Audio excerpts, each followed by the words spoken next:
we bring on when we know it's going to be spicy? Oh, if we know it's going to be spicy, we bring on our own spicy red pepper, a man who is known for his spicy ginger appeal, the great Mike Davis.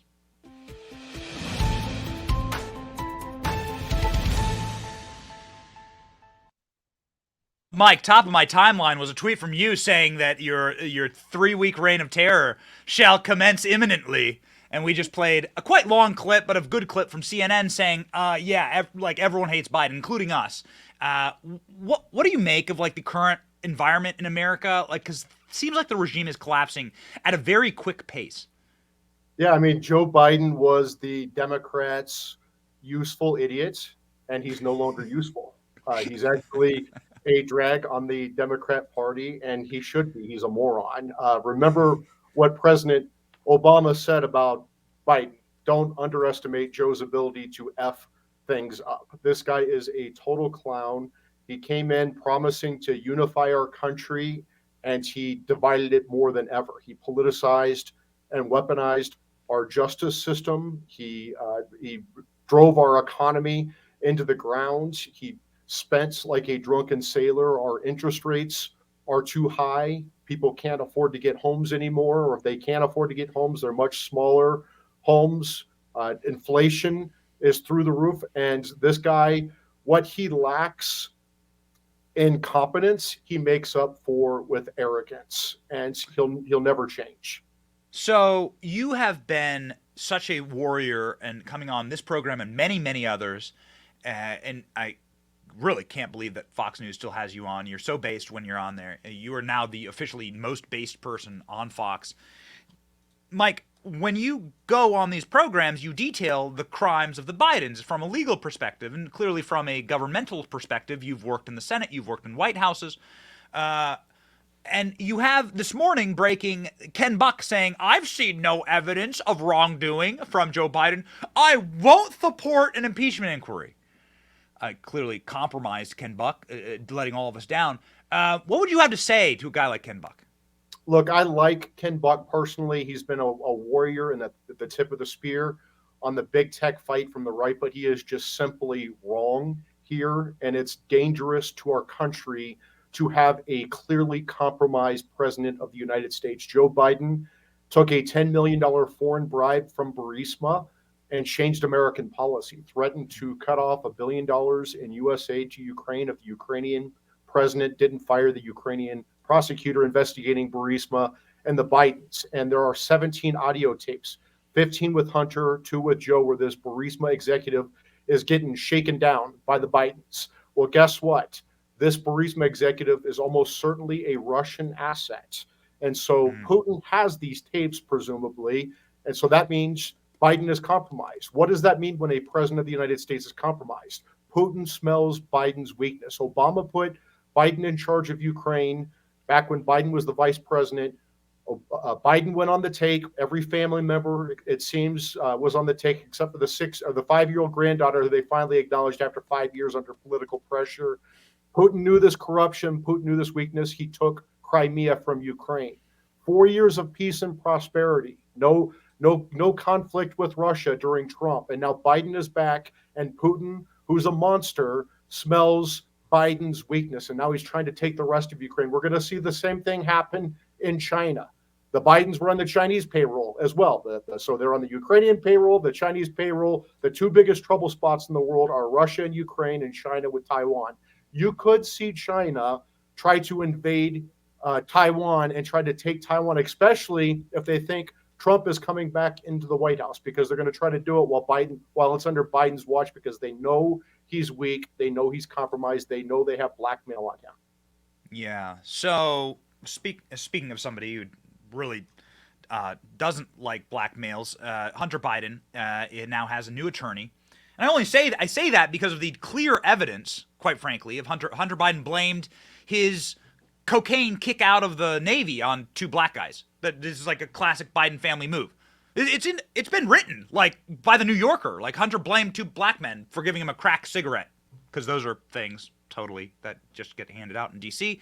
Here is Abe Lowell, Hunter's attorney, He had one guy skip out. Maybe you could help us speak legalese, Mike. We've played this clip, fascinating, from MSNBC, where Abe Lowell goes on MSNBC and starts attacking the White House, starts attacking Joe, saying this is a politicized indictment, and that they've now, because of the sweetheart deal crumbling, they're now going to go after or try and throw the book at Hunter because they're feeling the political pressure.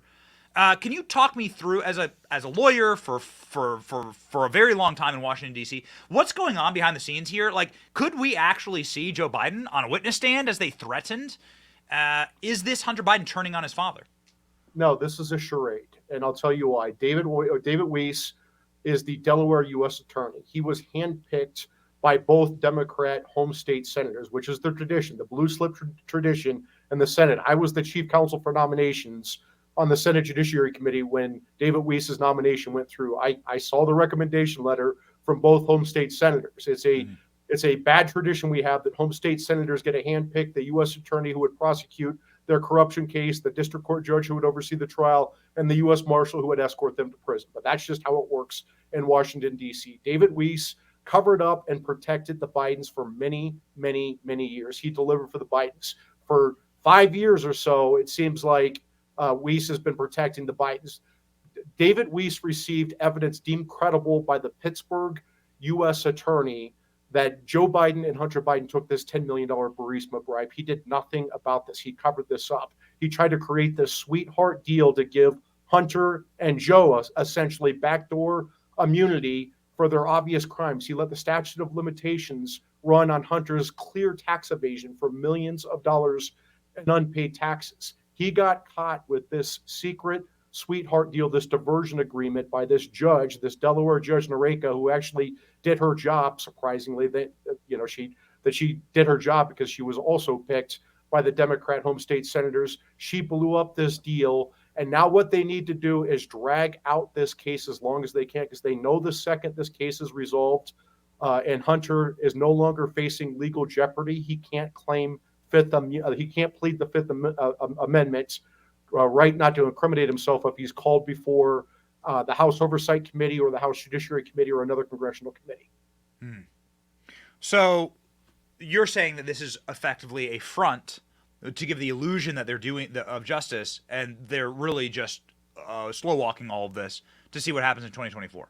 No question. And guess what? They're going to drag this out as long as they can. They're going to say to Congress, when Congress is trying to investigate, sorry, we can't cooperate. There's an ongoing investigation, which is the bogus excuse they always use. They're going to protect Joe Biden. They're going to protect Hunter Biden like David Weiss has done. Even if they bring this gun charge, which is total BS, they're going to make this gun charge go away in a plea agreement or just make it go away after the election.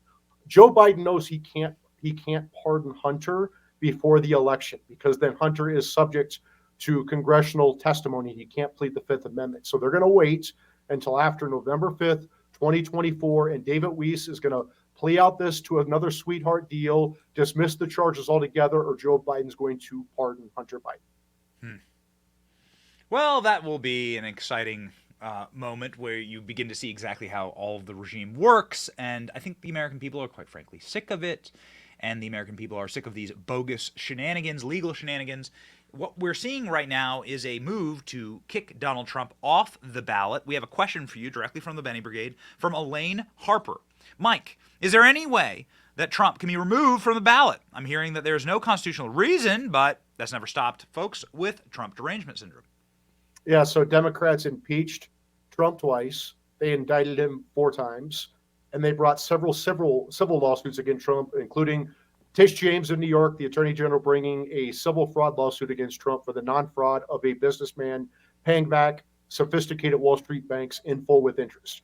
That didn't work. They made him Tupac. President Trump is now Tupac, and he's going to win back the White House. And so their Hail Mary is this insurrection theory. They want to disqualify President Trump for running for office under Section 3 of the 14th Amendment, which was passed after the Civil War. The point of Section 3, the disqualification clause, was to keep Confederate sympathizers who engaged in rebellion or insurrection during the Civil War out of the U.S. House, out of elected office, because they were undermining the Civil War gains and the Reconstruction effort.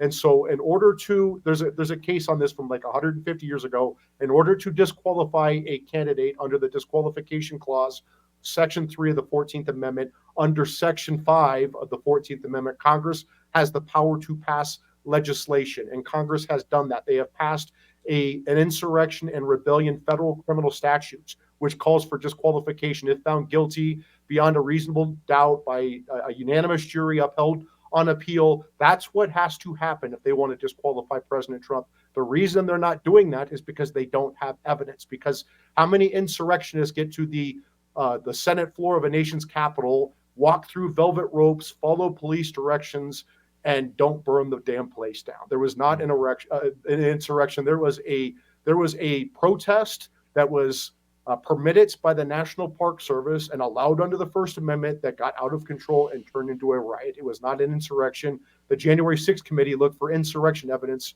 for like 2 years and how many tens of millions of dollars, and they found none. Same with the Biden Justice Department. This is a scam, and it will further backfire against these Democrats. They are going, again, they're turning President Trump into Tupac. He's going to be back into the White House after November 5th, 2024.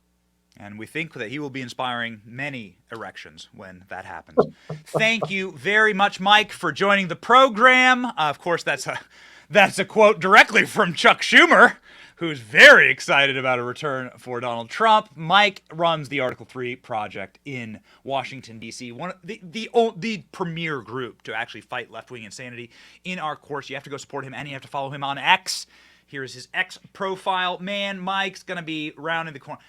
Wait till he's Attorney General. Man, you get in now. Get in now and follow Mike Davis now. Wait till he's the acting Attorney General under Trump. Okay? You're going to be thankful that you followed the great Mike Davis. Mike, thank you so much for fighting for us. Godspeed. Thank you, Ben.